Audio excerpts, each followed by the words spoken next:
जात हो? तुम्हारे परिवार वाले से ना एकदम हम परेशान हो गए। अरे कौन परेशानी बा? का बताई, तुम्हार जौन छोटका भाई है ना, ऊ तो एकदम हमारे नाक में दम करके रख देले हैं। अरे का भय बता? हाँ तो सुनो, नियराया वे खातिर नया बहनवा खोजे रह चाची। नियराया वे खातिर नया बहनवा खोजे रह चाची। हिस्सा हमसे मांगेला देवरा बरोज है राजा जी।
कबो कहे कि आगे दे दा, कबो कहे कि पाछे ले।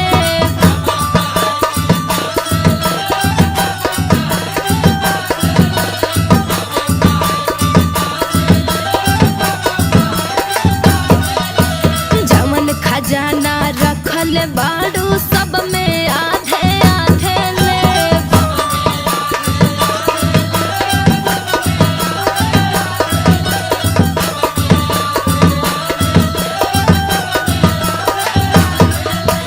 कबो कहे कि आगे दे दा, कबो कहे कि पाछे ले।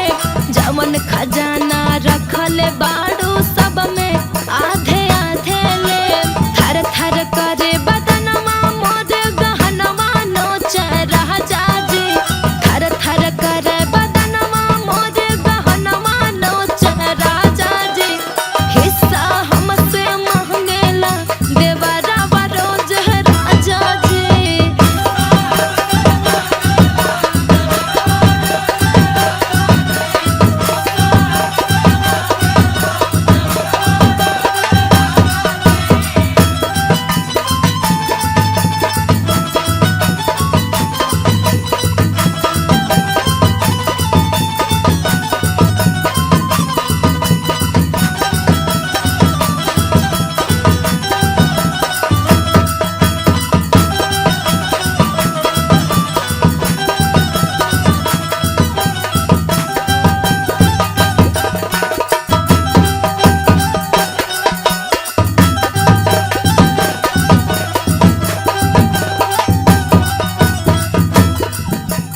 एक गलियारा दुई कमरा बा, उनके कवन बताई हम।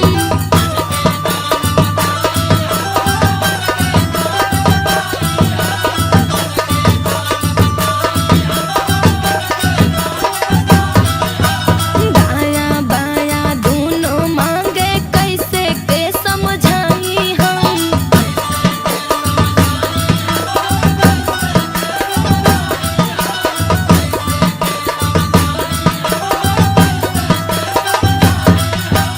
एक गलियारा दुई कमरा बा, उनके कवन